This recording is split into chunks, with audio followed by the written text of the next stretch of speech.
नमस्कार, स्वागत है आपका मार्केट टाइम्स टीवी में। अब एक नजर डालेंगे बाजार से जुड़ी बड़ी खबरों पर।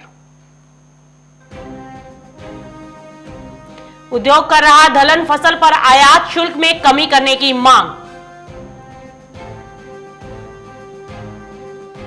आयात खुलने और नई फसल आने की आहट से घटी अरहर दाल की कीमतें। राजस्थान, हरियाणा और गुजरात के हाजिर बाजारों में ग्वार की कीमतों में 200 रुपए प्रति क्विंटल की गिरावट दर्ज। कपास की कीमतों में लगातार दूसरे दिन सुस्ती के साथ हुआ कारोबार। खाद्य तेल उद्योग ने मोदी सरकार से लगाई गुहार। पंजीयन न होने से मक्का किसानों को हो रहा नुकसान। सोने की मांग में दर्ज की गई भारी गिरावट। अहमदनगर थोक मंडी में प्याज 70 रुपए पर बिका।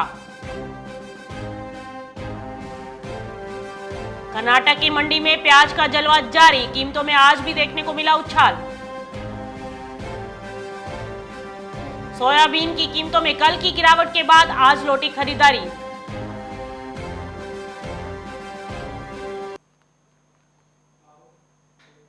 अब नजर डालेंगे कमोडिटी जगत से जुड़ी खबरों पर विस्तार से। सबसे पहले बड़ी खबर ये निकल कर आई कि उद्योग दलहन फसल पर आयात शुल्क की कटौती की मांग कर रहा है। जी हां, आपको बता दें कि चना वायदा की कीमतों में आज निचले स्तरों पर एक बार खरीदारी देखने को मिली। लगातार जो 3 दिन से गिरावट देखने को मिल रही थी, उस पर विराम लगता हुआ नजर आया। और खबर ये निकल कर आ रही है कि चना की कीमतें अब जब 5000 से 5100 रुपए प्रति क्विंटल पर पहुंची, तब उद्योग ने इस फसल पर आयात शुल्क में कमी करने की मांग कर डाली। चने पर आयात शुल्क अभी 60% है, लेकिन सरकार ने व्यापारियों से अनुरोध कर ध्यान देने से इनकार कर दिया। और क्योंकि इससे उन किसानों के लिए ये विनाशकारी परिणाम होंगे जो अपनी रबी की फसल बोने के लिए तैयार हैं। वहीं दूसरी खबर आयात से जुड़ी हुई। आने वाली नई फसल और आयात खुलने के बाद आयातित माल आने की आहट से स्टोर हुई अरहर की दाल बाहर आना अब शुरू हो गई है। इसका असर बाजारों के भाव पर पड़ा है। अरहर की दाल की अलग अलग किस्मों में 10 रुपए प्रति किलो से लेकर अधिक की कमी दर्ज की गई। वहीं 118 तक पहुंचकर अरहर का पुखराज ब्रांड 105 रुपए प्रति किलो फुटकर मंडी में आ गया है। अरहर की अन्य किस्मों की कीमतों में भी बड़ा दबाव देखने को मिला। हालांकि उड़द दाल की कीमतों पर ज्यादा असर नहीं पड़ा है। वहीं बाजार जानकारों की माने तो उनका कहना है कि आयात खुलने और नई फसल की आमद से कीमतों में फर्क देखने लगा है और दिसंबर महीने में नई फसल आने वाली है। आयातित माल भी बाजार में जल्द खुलने वाला है। साथ ही लोग जब अब अपनी जरूरत का खाद्यान्न एकत्रित कर चुके हैं, त्योहारी सीजन के चलते अब आवश्यकताएं फेस्टिवल से जुड़ी हुई चीजों की होंगी, तो ऐसे में कीमतों पर दबाव बनता हुआ दिखाई दे सकता है। अगली खबर की अगर हम बात करें तो राजस्थान, हरियाणा और गुजरात में ग्वार की कीमतों में गिरावट दर्ज की गई है। ग्वार सीड वायदा में और ग्वार गम के वायदा में भी गिरावट देखने को मिली है। राजस्थान, हरियाणा और गुजरात के हाजिर बाजारों की बात करें तो हाजिर बाजारों में भी कीमतों में 200 रुपए प्रति क्विंटल की गिरावट दर्ज की गई है। ग्वार गम की हाजिर मांग औसत देखने को मिली, वहीं ग्वार सीड की मांग में कमजोरी दर्ज की गई। हाजिर बाजारों को भारी नुकसान का सामना करना पड़ा। राजस्थान के जोधपुर बाजार में ग्वार सीड का कारोबार 25 रुपए के नुकसान के साथ 4150 से 4200 रुपए के आसपास कारोबार करता दिखाई दिया। वहीं ग्वार गम की कीमतें भी 100 रुपए की गिरावट के साथ 6600 से लेकर 6650 प्रति क्विंटल पर दर्ज की गई। ग्वार गम पाउडर में भी उसी अनुपात में गिरावट देखने को मिली। वहीं रुक करते हैं अगली खबर की तरफ। अगली खबर है कपास से जुड़ी हुई। मिलों की ओर से कम खरीदारी और दैनिक आवक में सुधार के बीच आंध्र प्रदेश और तेलंगाना में इस सप्ताह लगातार तीसरे दिन कपास की कीमतें स्टेबल देखने को मिली। मिलों की ओर से कम खरीदारी के कारण महाराष्ट्र में कपास की कीमतों में लगातार दूसरे दिन सुस्ती देखने को मिली।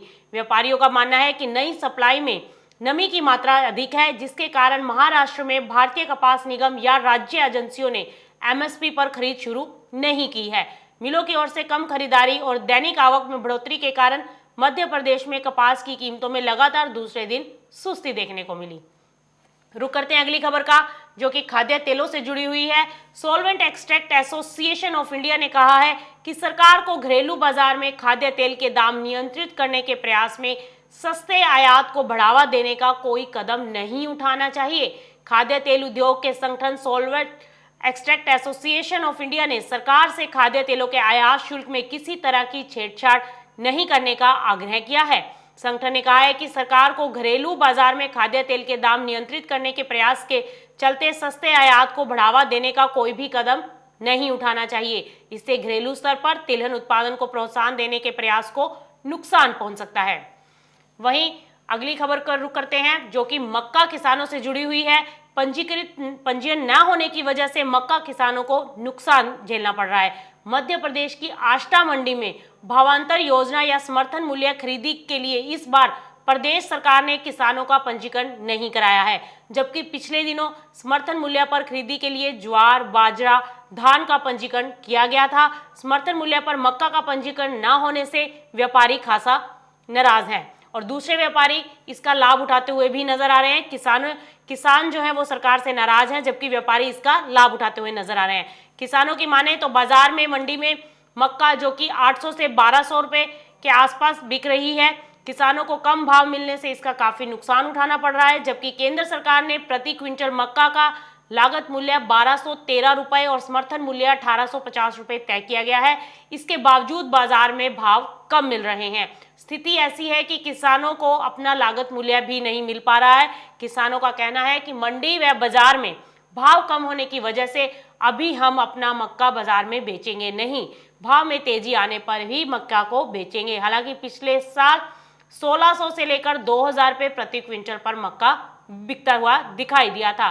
बहरहाल अभी जो है बाजारों में भाव जो है वो 900 से लेकर 1100 रुपए प्रति क्विंटल के आसपास देखने को मिल रहे हैं। वहीं अगली खबर की ओर रुख करते हैं जो कि सोने से जुड़ी हुई है। सोने की मांग में भारी गिरावट दर्ज की गई है। आपको बता दें कि देश में ज्वेलरी के लिए सोने की मांग में अब भारी गिरावट देखने को मिली है। वर्ल्ड गोल्ड काउंसिल यानी कि WGC की तरफ से जारी किए गए आंकड़ों के मुताबिक सितंबर तिमाही के दौरान देश भर में ज्वेलरी के लिए सिर्फ 52.8 टन सोने की मांग दर्ज की गई है, जो 2019 की सितंबर की तिमाही के मुकाबले 48% कम है। वर्ल्ड गोल्ड काउंसिल के मुताबिक लॉकडाउन, पितृपक्ष और सोने की कीमतों में बेतहाशा तेजी की वजह से ज्वेलरी में इसकी मांग में गिरावट आई है। हालांकि ज्वेलरी के लिए देश में भले ही सोने की मांग में कमी आई हो, लेकिन निवेश के लिहाज से देखा जाए तो सोने की मांग इस बार बढ़ी है। वर्ल्ड गोल्ड काउंसिल की रिपोर्ट के मुताबिक सितंबर तिमाही के दौरान भारत में सोने के सिक्कों और सोने की छड़ों के लिए मांग में 51% उछाल दर्ज किया गया है और कुल मांग 33.8 टन दर्ज की गई है। हालांकि पिछले साल से तुलना करके अगर देखें तो ये मांग भले ही ज्यादा लग रही हो, लेकिन भारत में सोने की खपत, औसत खपत को अगर देखें तो ये आंकड़ा बहुत कम है। वर्ल्ड गोल्ड काउंसिल के मुताबिक सितंबर तिमाही के दौरान सिर्फ भारत ही नहीं बल्कि दुनिया भर में सोने की मांग में गिरावट देखने को मिली है। सितंबर तिमाही दुनिया भर में सोने की मांग में 19% के आसपास की गिरावट दर्ज की गई है, यानी कि कुल मांग जो है वो 892.3 टन सोने की दर्ज की गई है। हालांकि जिस तरह से भारत में निवेश के लिए सोने की मांग बढ़ती हुई दिखाई दी है, उसी तरह से दुनिया भर में भी निवेश के लिए सोने की मांग सितंबर तिमाही के दौरान बढ़ती हुई दिखाई दी है। वर्ल्ड गोल्ड काउंसिल के मुताबिक वैश्विक स्तर पर अगर देखा जाए तो सितंबर तिमाही में सोने के सिक्कों और छड़ों के लिए मांग 49% बढ़कर 222.1 टन दर्ज की गई है। इसी तरह से सोने में निवेश के एक और जरिया जो कि ETF, उसकी मांग में भी बढ़ोतरी देखने को मिली है और सितंबर तिमाही के दौरान दुनिया भर में सोने के ETF में यानी कि सोने की होल्डिंग 272.5 टन बढ़कर 3880 टन की रिकॉर्ड ऊंचाई पर पहुंच गई है। अब रुक करते हैं मंडियों का। आज अगर मंडियों में प्याज की बात करें तो अहमदनगर मंडी में प्याज 70 रुपए के आसपास दिखाई दिया। प्याज की कीमतों में जहां कुछ मंडियों में गिरावट देखने को मिली, वहीं कुछ ऐसी मंडियां भी थी जहां पर सरकार के द्वारा उठाए गए कदमों का कोई भी असर देखने को नहीं मिला। प्याज की कीमतें ऊपर ही बनी रही। अहमदनगर मंडी की अगर हम बात करें तो थोक मंडी में आज 60 गाड़ियों की प्याज की आवक देखने को मिली। वहीं 7,000 रुपए प्रति क्विंटल पर शुरू में जब बाजार शुरू हुआ तो सुबह 7,000 रुपए प्रति क्विंटल पर कुछ एक माल बिकता हुआ नजर आया। वहीं अच्छी क्वालिटी का जो माल था वो 6600 रुपए से लेकर 6700 रुपए प्रति क्विंटल पर बिका और कुछ एक माल था 4900 से लेकर 5200 रुपए प्रति क्विंटल पर दर्ज किया गया।